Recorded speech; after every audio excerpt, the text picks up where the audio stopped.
మన చుట్టూ జరిగే పరిస్థితుల కన్నా మరొక గురువు మనకు దొరకడు. మనలో ఉన్న అంతర్శక్తి కన్నా మరొక మోటివేటర్ లేడు. ముందుగా అహ్మదాబాద్ విమాన ప్రమాదంలో స్వర్గస్థులైన వారందరి ఆత్మ శాంతి చేకూరాలని ప్రార్థిస్తున్నాను. వారి యొక్క కుటుంబ సభ్యులందరికీ కూడా నా ప్రగాఢ సానుభూతి తెలియజేస్తున్నాను.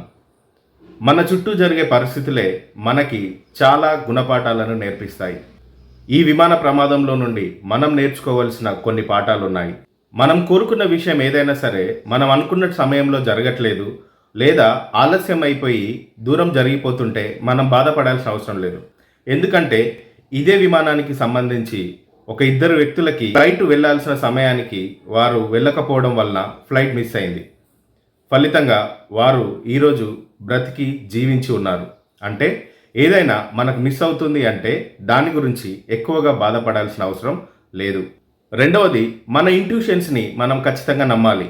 ఎప్పుడు కూడా గుంపును చూసి ఫాలో అవ్వద్దు. ఒక వ్యక్తి విమానంలో లోపం ఉందని గ్రహించి ఆ విమానం దిగిపోయినట్లుగా న్యూస్ పేపర్లో చూసాం. అంటే ఒకవేళ తను గనక ఇంతమంది ఉన్నారు, నా ఒక్కడికే ఏమవుతుంది అని ఆలోచిస్తే అతను కూడా ఈరోజు ఆ ప్రమాదంలో చనిపోయేవాడు.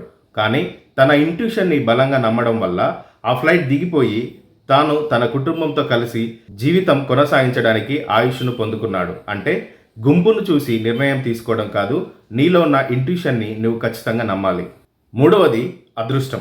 230 మందికి పైగా స్వర్గస్థులైన ఆ ప్రమాదంలో ఒకే ఒక్కడు సజీవంగా బయటికి వచ్చాడు.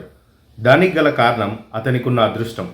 అంటే అదృష్టం అనేది మనం కోరుకుంటే రాదు, అదృష్టం రావాల్సిన సమయంలోనే వస్తుంది. అదృష్టం కోసమే వేచి చూడకుండా ఆ అదృష్టం మనల్ని వరిస్తుందని భావిస్తూ మనం ఎప్పుడూ కూడా పాజిటివ్ దృక్పథంతోనే ఉండాలి. ఈ భూమి మీద మనం తీసుకునేది ఆయుష్ను కాదు, మనం తీసుకునేది మన యొక్క బ్రీతింగ్స్ కౌంట్స్ని. నీ యొక్క శ్వాసల కౌంట్ అయిపోయింది అంటే నువ్వు ఎక్కడున్నా, ఎలాంటి పరిస్థితిలో ఉన్నా నీ అసలు స్థానానికి నువ్వు వెళ్ళాల్సిన సమయం వచ్చింది అని అర్థం.